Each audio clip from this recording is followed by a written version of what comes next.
Ring! My class just ended. Yes, now I get to go home and get my outfit ready. Every day I had to wear a uniform. But tomorrow was a different day.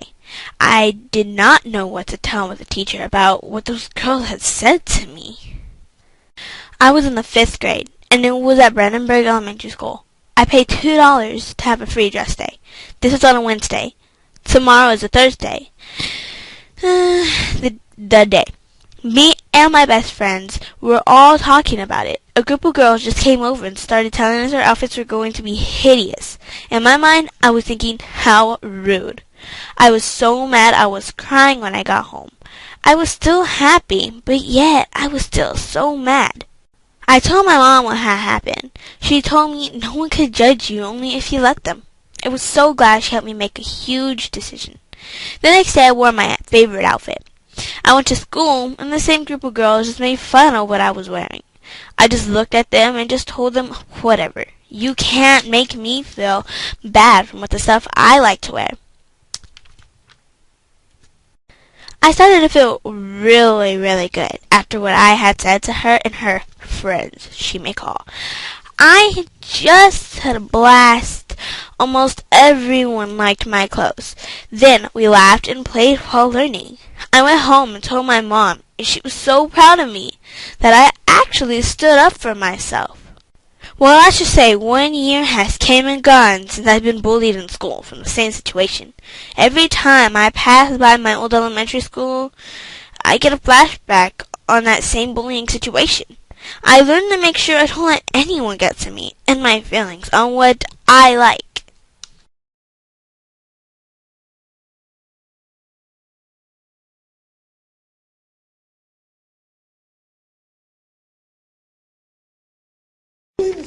Bam! That went better than expected. Life was normal. Life was really normal.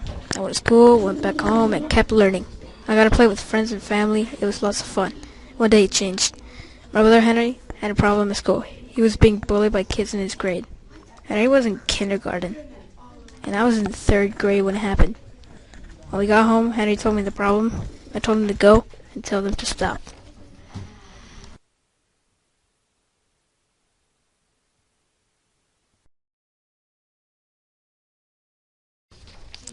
The next day, he came back telling me they said no. So the next day at school, I followed Henry to his bullies. When we got there, they were nervous and shivering in fear. I came in closer. They thought I was going to attack them. I told them calmly to stop bullying. They understood. But just to be sure, I made them promise. Then when the bell rang, I went to my class. On the way home, Henry told me that his bullies and him became friends. I was glad to hear that because now he had no more problems. It's been a couple of years since I've helped Henry with his problem. If I never helped him, his life would have been miserable. I learned something from that day, and I learned that standing up to bullying is a great way to make the world a better place.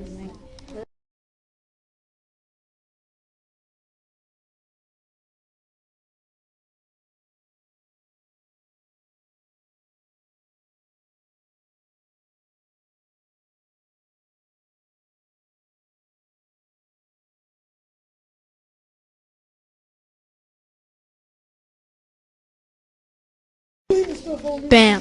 That went better than expected. Life was normal. Life was really normal. I went to school, went back home, and kept learning. I got to play with friends and family. It was lots of fun. One day it changed. My brother Henry had a problem at school. He was being bullied by kids in his grade.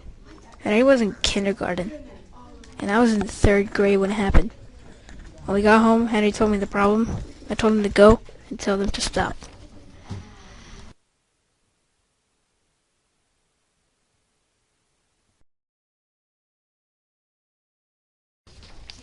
The next day, he came back telling me they said no. So the next day at school, I followed Henry to his bullies. When we got there, they were nervous and shivering in fear. I came in closer. They thought I was going to attack them. I told them calmly to stop bullying. They understood. But just to be sure, I made them promise. Then when the bell rang, I went to my class. On the way home, Henry told me that his bullies and him became friends. I was glad to hear that because now he had no more problems. It's been a couple of years since I've helped Henry with his problem.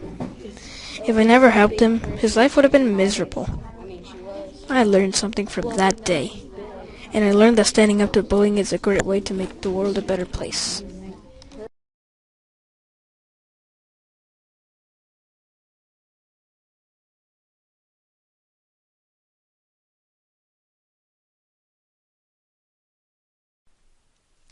Stop, don't do that. I'm going to tell the teacher. I would always just watch bullying, but this time it just really bothered me. So I stood up for a friend and called out the people that were bothering her. It was like any other day except when I saw Isabel getting bullied by way bigger kids than her. They were making her cry by telling her that she was ugly and stupid. But the bad thing about Isabel is that she won't tell anyone because she is scared. I felt good that I helped Isabel, but then the people that were picking on her started picking on me. That's when I started regretting what I did. So I could no longer hold it in. So I told the teacher. A long time had passed since the situation with Isabel. I felt bad that I was no longer her friend, so I decided to apologize to her. She accepted my apology, and we became friends again. Every time I hear about someone standing up for a friend, I get that feeling of proudness. I learned that sometimes you should stand up for a friend getting bullied. Don't just be a bystander.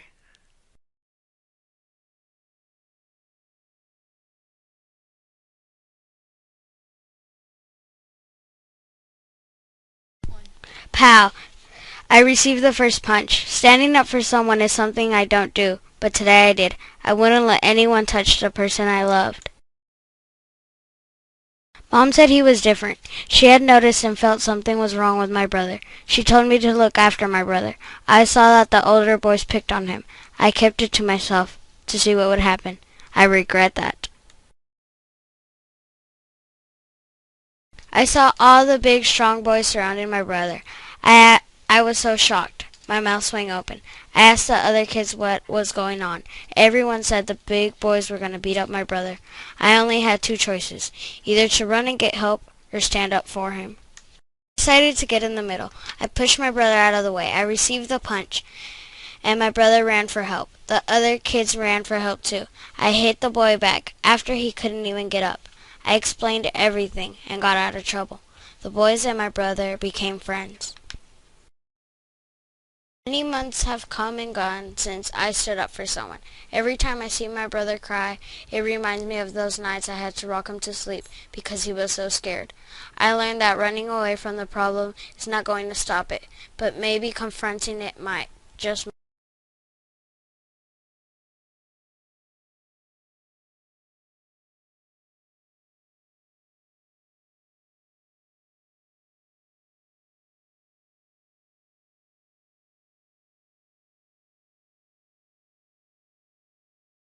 Boom, the fireworks went off. You just won first place. I've always wanted an iPod for Christmas. Day 24 December. I was going to my room. My brother was already asleep. So I laid there for a few minutes, trying to fall asleep, but I couldn't. Then I decided to get up and get my laptop. I played for 8 hours. I was playing in the Hunger Games on Minecraft. I won like 40 times. After I won first place, everyone went for me. I logged off because it was 2 o'clock in the morning. My mom was stocking the presents. I fell asleep after I used the computer. I woke up at 7 a.m. I saw all the presents and got one that said, too many. So I opened it up and there were clothes and money. I took it all out and saw a dent in the box from the other side. And I opened the other side and I saw the iPod. 2 months later, if I didn't have done that, that wouldn't have happened. I wouldn't have had that experience.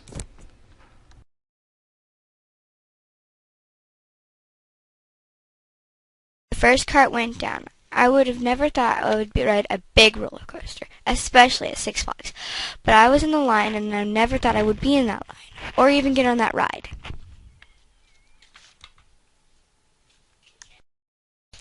So you must be thinking, well, where are you, and who are you with?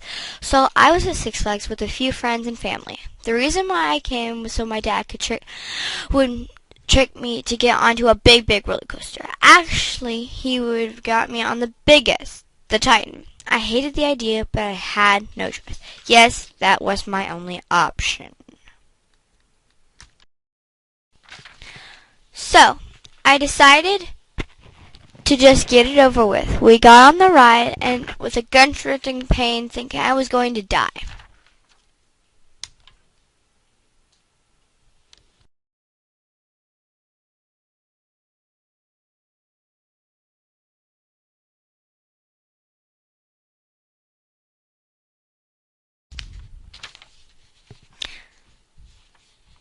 But when I got off, I kept screaming, I did it, I did it. I was so happy, and my reward was a very frigid drink, and warm nachos that melted on your tongue, and it was so good.